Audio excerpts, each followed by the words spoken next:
Hello, I'm Nick Park from Evangelical Alliance Ireland, and this is our weekly message. It's Friday, but Sunday's coming. It's no exaggeration to say that at present, here in Ireland, we face a crisis in our schools. We face a crisis that has been sparked by the government trying to push some moral teaching through the sex education program that is deeply opposed to the Christian values that we would hold as followers of Jesus Christ.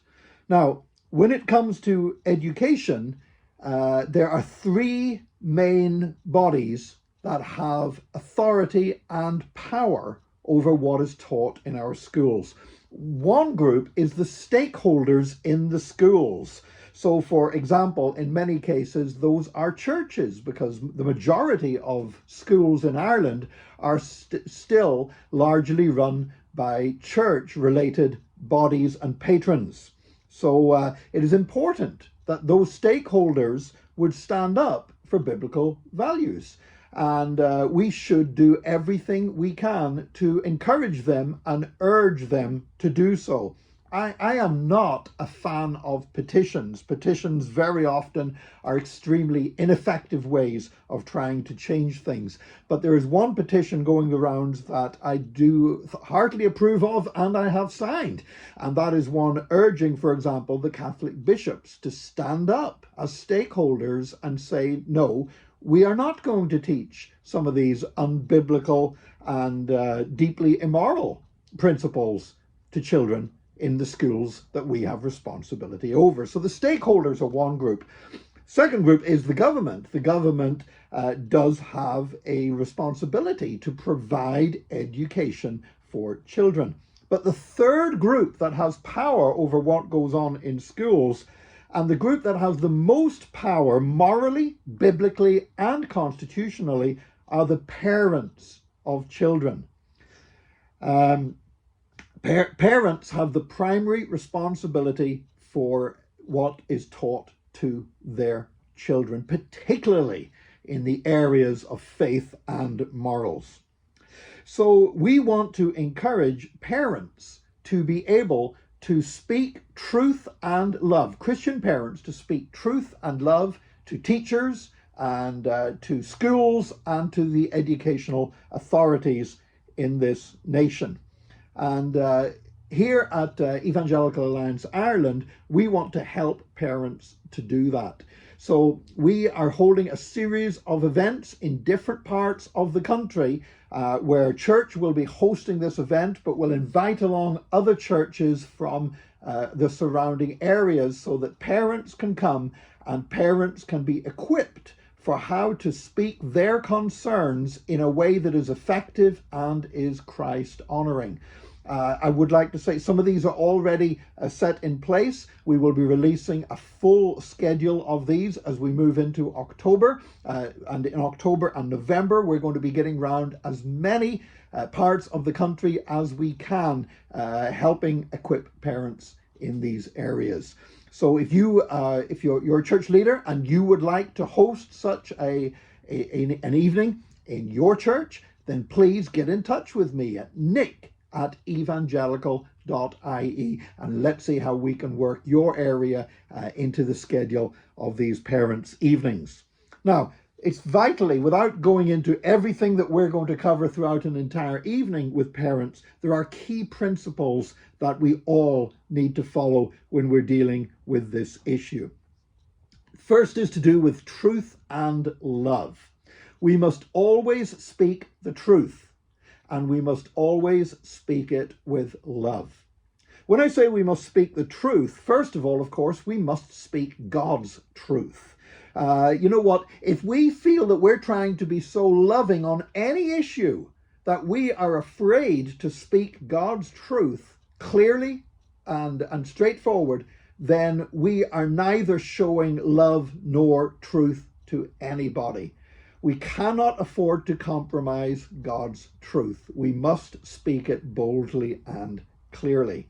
We must also speak that truth in love.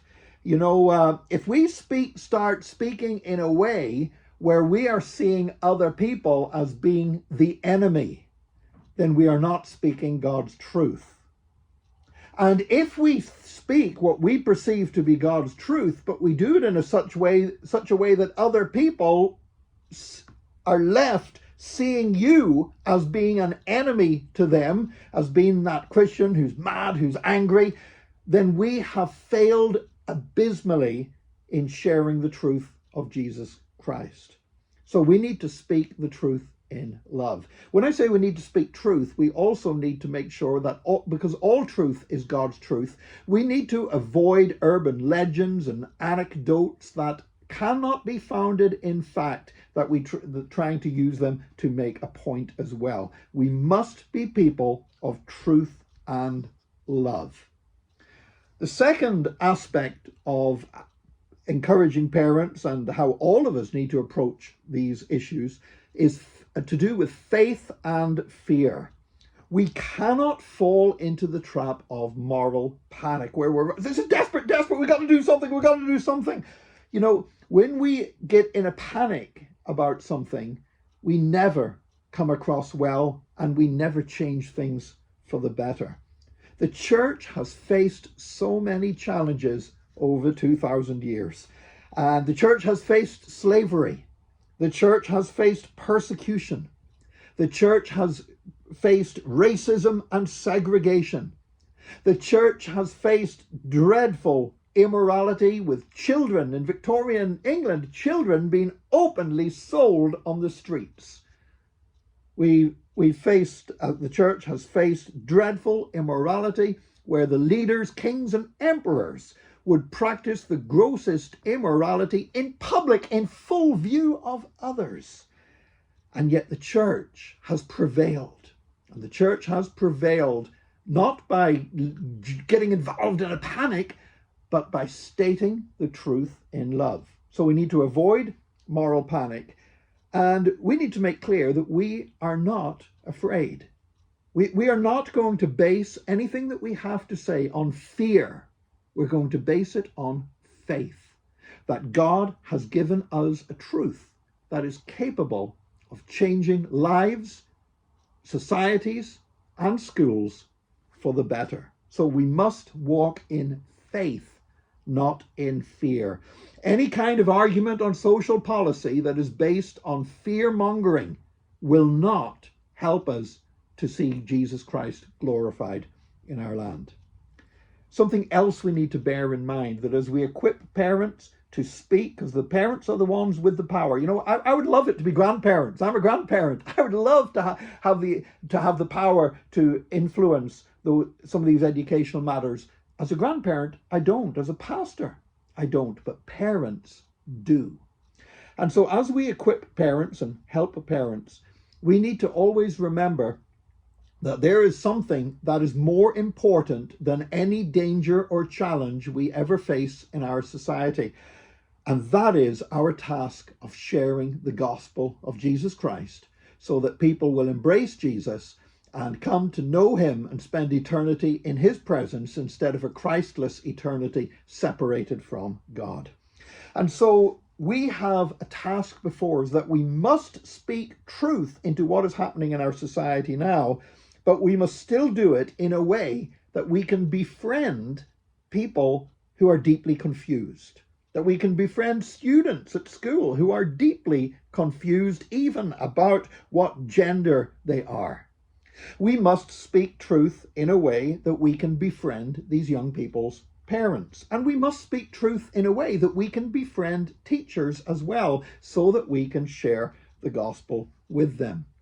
No parent wants to be pushing for something or declaring our values in such a way that they're never again able to bring any of the other parents from school to an evangelistic event at church, because nobody will meet their eye, because that's that person that got all mad and began ranting and raving in their face. No Christian parent should want to be that kind of parent. So we want to be able to speak truth in a way that we can still see confused and troubled youth having a Christian witness being shared with them. I spoke in a youth event some time ago, and we had questions at the end of it, and speaking about gender, about sexuality. And one of the questions was this: is it okay for me as a Christian to be friends with a gay student or a transgender student in my class? And I said, yes, yes, yes. In fact, I said this: I wish that every student who thinks they are gay in Ireland, I wish every one of them had a Christian friend who would love them enough to be close enough to them to speak truth to them. I wish every youth who thinks they're transgender to have a Christian friend who could speak truth into their life. Wouldn't that be a wonderful thing? And so we want our young people to be able to be witnesses, even in the darkness that we have around us. We want parents to be able to be witnesses to other parents. We want Christian teachers to be witnesses to the unsaved teachers maybe that they're working with.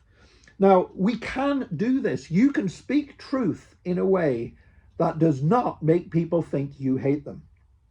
Now, I know there's a controversy going on about a proposed hate speech law, and we've talked about that before at EAI. We'll talk about it again. But suffice to say this: over the years, I have spoken God's truth, and I've spoken clearly and unmistakably what God's plan is for marriage, what God's plan is for intimacy, what God feels about what God's truth is about heaven and hell, what God's truth is about gender and sexuality. I've spoken about these issues. I've spoken about them in schools and colleges. I've spoken about them with newspapers, on TV, on radio, in academic circles. And I will say this: nobody has ever accused me of hate speech. No matter how clearly I've stated what God's word says, nobody has ever accused me of hate speech. And the reason is because I make sure that the love of Jesus shines through when I speak about these issues. And we want to help parents to speak the truth in the same way. You can stand up for truth. You can state your well-founded concerns. You can raise these with teachers. You can raise them with government. You can raise them wherever, and you can do it without coming across at all as being hateful. And we at EAI want to help you to do that. So again, throughout October and November, we're going to be holding a series of regional events equipping parents and showing parents how they can do that and what they should be aware of that is going on in schools and in the curriculum. So again, if you would like your church to host one of these events, please email me at nick@evangelical.ie. I believe this, that we can speak the truth in love. We can walk by faith without fear or panic. And we can do it in a way that we will continue to share the gospel effectively with everybody that we are in contact with. I believe we can do that. Yes, I know there's challenges. It's Friday, but Sunday's coming.